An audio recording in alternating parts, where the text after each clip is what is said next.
The past couple of weeks, we have been backlogged on some stories. The first headline story this week is one of them. Some of you will remember previous discussion about the famous fossil skeleton known as Lucy. When first found, everything about Lucy screamed chimpanzee. Its size, the bones, everything. However, previous to this find, a fossil knee had been found 2.5 kilometers away and 70 meters deeper underground. Anatomist and forensic scientist Owen Lovejoy said, "And I knew instantly that was a human knee." So by Lovejoy's analysis, that means we now have a human knee joint found in 3.2 million year old rock, right? Now, of course, this is not what was interpreted from the fossil find. After all, humans hadn't evolved until around 150,000 years ago, silly. That fossil is clearly too old. It can't be human, because we don't find fossils from humans in rocks that old. And so started the chain of circular reasoning that led to the fiasco known as Lucy. The following year, Donald Johansson's team found multiple bones from the skeleton of an ape, alleged to be our ape-like ancestor that walked. Everything about the skeleton was chimp-like. Now, it only had one upper and lower leg bone from each side, but Johansson was convinced enough that the knee found 2.5 kilometers away matched those bones, so that he used the first knee to interpret the Lucy skeleton as walking upright. Now, the problem was, Lucy's hip matched that of a chimpanzee, rather than an upright walking human. But the hip had been busted into about 40 pieces, which left a convenient open door for reinterpretation. Lovejoy took some, shall we say, creative liberties with the hip. But all was not lost.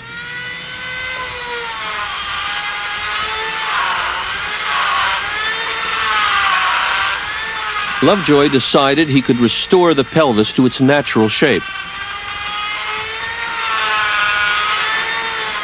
He didn't want to tamper with the original, so he made a copy in plaster. He cut the damaged pieces out and put them back together the way they were before Lucy died. It was a tricky job, but after taking the kink out of the pelvis, it all fit together perfectly, like a three-dimensional jigsaw puzzle. As a result, the angle of the hip looks nothing like a chimp's, but a lot like ours.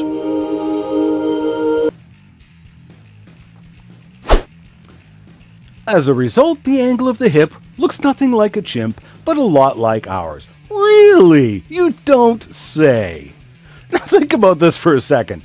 If a creationist did something like this to a fossil reconstruction, can you imagine what the anti-creationists could say? I can hear it already.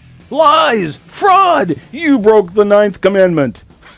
You can imagine what the evolutionists would also say, and their criticism would be appropriate.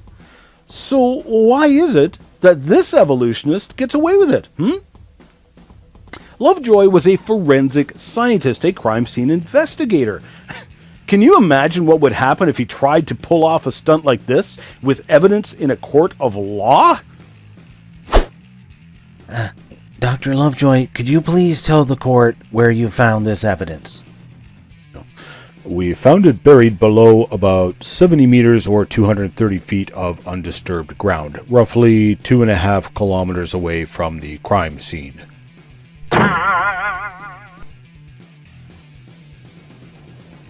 And how do you know this evidence has anything to do with the crime at hand? Because it looks a lot like the evidence at the crime scene.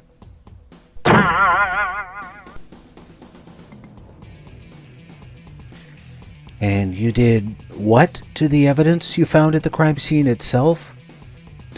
Well, we know that the defendant is guilty, see? So even though the evidence didn't point to him being the culprit, we felt that we were quite justified in taking a Dremel to modify the evidence to fit what we already knew. So, as you can see, after we scientifically altered the evidence, you'll see that it matches exactly what we were looking for at the crime scene, which proves the defendant is guilty.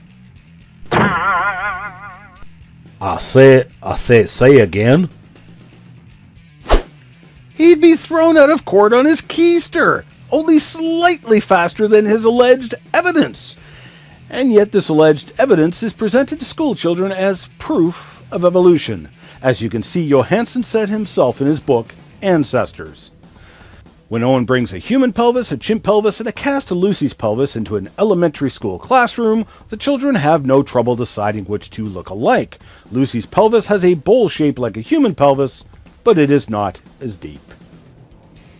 You'll also notice that when you see reconstructions of Lucy in museums, they reconstruct her with human hands and human feet. Question: look carefully at the fossil evidence and tell me how you would determine what her hands and feet looked like.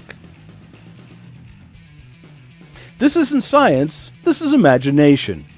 Yet, primarily because of a human knee, Lucy was interpreted to be an upright walking creature. So a few years later, when a trail of obviously human footprints was uncovered in Laetoli, Africa, and dated by the evolutionary speculation as 3.6 million years old, Johansen, of course, claimed this was further proof that Lucy walked upright. Wait a minute. We just found a human knee, as well as human footprints, in rocks dated by the evolutionists as 3.2 to 3.6 million years old. That must mean humans were around then, right? We have contended for years that Lucy was nothing more than a fossil chimpanzee who could not walk upright, and that the Laetoli footprints are from a human. So now, a new analysis of another baby fossil of Lucy's type, Australopithecus afarensis, has had further study performed on it.